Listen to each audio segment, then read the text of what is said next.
गेल्या महिनाभरापासून जळगाव जिल्ह्यात विजेचा लपंडाव सुरू होता। वारंवार खंडित होणाऱ्या वीज पुरवठ्यामुळे शेतकऱ्यांची उभी पिके डोळ्यादेखत करपू लागली होती। यामुळे संतप्त झालेल्या महाविकास आघाडीच्या पदाधिकाऱ्यांनी आणि शेतकऱ्यांनी थेट महावितरणच्या कार्यालयावर धडक दिली। पहा याबाबतचा सविस्तर वृत्तांत। शेतकऱ्यांना सलग 8 तास वीज मिळालीच पाहिजे। शेतकऱ्यांना सलग 8 तास वीज मिळालीच पाहिजे। आणि या मुजोर अधिकाऱ्यांचं करायचं काय? मुजोर अधिकाऱ्यांचं करायचं काय? प्रातिनिधिक स्वरूपामध्ये या भागातले शेतकरी आले आहेत। जिल्हाभर फिरून मोठं आंदोलन या ठिकाणी उभं राहील। काल उद्रेक झाला, रावेरच्या परिसरामध्ये महावितरण डिसिजन घेतलाय की 8 तास देऊ। मग इथे काय अडचण आहे यांना जळगावला घ्यायला? काय अडचण काय यांना? तासाभर तुम्ही थोडीशी इंडस्ट्रीची किंवा थोडीशी याचा कटौती करा आणि शेतकऱ्याला द्या ना पूर्ण। एवढे 20 दिवस सांभाळा ना त्याची आलेली केळी। एवढीच आमची विनंती आहे। ठीक आंदोलन आहे। आज आम्ही राष्ट्रवादी काँग्रेस, शरदचंद्र पवार पक्ष आणि उद्धव बाळासाहेब ठाकरे पक्षाच्या वतीने वीज वितरण कार्यालयाच्या बाहेर ठिय्या आंदोलन केलंय। आम्ही मागच्या 2 तासापासून आंदोलन करतोय। आमची शेतकऱ्यांसाठी अतिशय रास्त मागणी आहे की विनाखंडित आम्हाला 8 तास आमच्या शेतकऱ्याला वीज पुरवठा द्या। आमचे बाबा आता सांगत होते की 20 लाखाचं रोप लावलंय आणि ते रोप जर रोज एक चाच त्यांचं जळत असेल डोळ्यासमोर, जे पोटच्या मुलाप्रमाणे वाढवलंय, त्यांना काय वेदना होत असतील? सरकारला याची जाणीव नाहीये। सरकारने कांदा उत्पादक शेतकरी मारला, सरकारने मका उत्पादक शेतकरी मारला। पंतप्रधानांना देशाकडे बघण्यासाठी वेळ नाहीये, ते जगभर मेलोडी वाटत फिरतायत। आमची रास्त मागणी आहे की आम्हाला लेखी स्वरूपात वीज वितरण कंपनीने द्यावं की आमच्या शेतकऱ्याला अखंडित आणि योग्य वेळेत, आमच्या शेतकऱ्याला आता ते दिवसा वीज पुरवठा देत आहेत दुपारच्या वेळेत। म्हणजे आपण जिथं 5 मिनिटं उन्हात थांबू शकत नाही 45 आणि 46 डिग्रीमध्ये, तिथं तुम्ही म्हणतायत की आमच्या शेतकऱ्यांनी 6-7 तास पिकांना पाणी भरावं। ही कुठली मागणी आहे? मग त्यांनी त्यांचं कॅबिन सोडून बाहेर बसावं।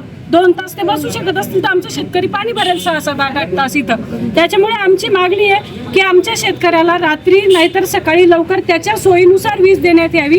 त्याच्यासाठी हे शेवटचे 20 दिवस महत्त्वाचे आहेत, तर त्याच्यासाठी रेसिडेन्शियल थोडंसं तासभर कमी केली तर चालेल, इंडस्ट्रियल कमी केली तर चालेल। 20 दिवसासाठी काही अडचण नाही, सहकार्य करतील ना सगळे। शेतकरी जगला तर देश जगेल, नाही तर तुमच्या माझ्या सहित सगळ्यांना आत्महत्या कराव्या लागतील। देश तर मोदी साहेबांनी विकायलाच काढलाय।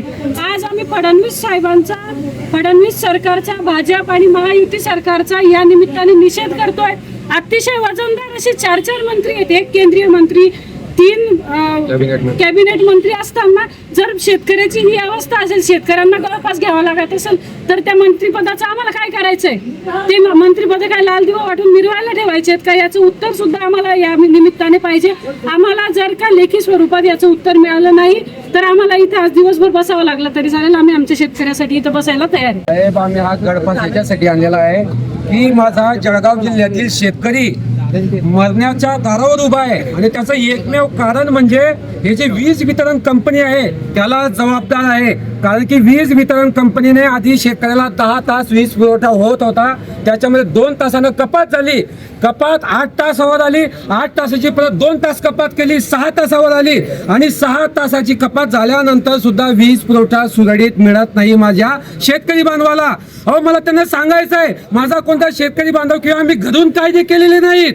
जे राज्य विद्युत नियामक आयोग आहे आणि विद्युत कायदा 2003 काय सांगतो की कलम 43 नुसार वीज वितरण कंपनीला पुरवठा करणे, वीज पुरवठा बंधनकारक करणे हे बाध्य आहे। जर त्यांनी नाही केलं तर त्यांना नुकसान भरपाई सुद्धा देणं हे शेतकऱ्यांना ते बांधील आहेत। आणि विद्युत कायदा 2003 अंतर्गत कलम 57(2) नुसार जर माझ्या कोणत्याही शेतकरी राजाचं पिकाचं नुकसान होत असेल, त्या नुकसानाची भरपाई देण्याची जबाबदारी सुद्धा विद्युत कायदा 2003 नुसार वीज वितरण कंपनी त्याला जबाबदार राहील। पण मला सांगायचं आहे या महायुती सरकारच्या बद्दल, कारण की हे महायुती सरकार संवेदनशून्य आहे। यांना शेतकऱ्यांविषयी कोणतीही भावना नाही, यांना शेतकरी मेला काय आणि जगला काय यांना काहीच फरक पडत नाही।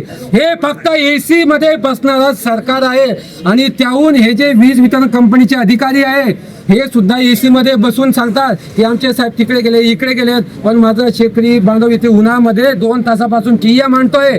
शिवसेना उद्धव बाळासाहेब ठाकरे पक्षाचा प्रत्येक कार्यकर्ता, राष्ट्रवादी काँग्रेस शरदचंद्र पवार पक्षाचा प्रत्येक कार्यकर्ता शेतकऱ्यांसाठी इथे लढत आहे. जर आम्हाला 1 तासामध्ये लेखी आश्वासन वीज वितरण कंपनीने नाही दिलं तर हा जो गडफस आम्ही इथे घेतला आहे प्रत्येक शेतकरी बांधव इथे लावल्याशिवाय राहणार नाही, हे मला आमच्या दोघा पक्षाच्या वतीने सांगायचं आहे. राजाचं बळी घेणारं हे सरकार आहे की काय, आजच्या या आंदोलनातून दिसतंय. गेले 2 तासापासून आम्ही इथं बसलेलो आहे, पण ह्या अधिकाऱ्यांना, त्यांच्या अधिकाऱ्यांना अजूनही घाम फुटत नाहीये.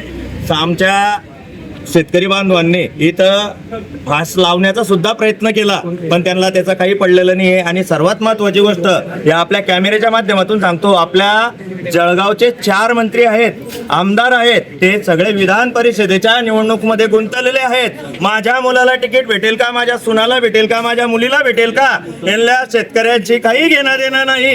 यांना फक्त आणि फक्त काय पाहिजे, माझ्या मुलाला तिकीट. यांना वर्षभर निवडणुका असतात, 5 वर्ष निवडणुका असतात, पण या संबंध जेवढेही शेतकरी आहेत यांनी पक्षाकडे न बघता पहिले आपल्या स्वतःच्या बाळबच्चांकडे बघा, कारण शेतकरी जगला तर आपण जगणार आहे. आणि मी पुन्हा एकदा सांगतो, जर यांनी ठरवलं असेल की बळीराजाचा बळी घेऊ, तर आम्ही उद्धव बाळासाहेब ठाकरे आणि शरदचंद्र पवार गट कदापि होऊ देणार नाही. याच्यासाठी आम्हाला स्वतः आज तर फक्त प्रतिमात्मक फाशीचा प्रयत्न केला, पण यांनी जर आज लेखी स्वरूपात आम्हाला आश्वासन दिलं नाही, जे यांना डिझेल भेटत नाही ते विकत आणू आणि इथं आत्मदान केल्याशिवाय आम्ही राहणार.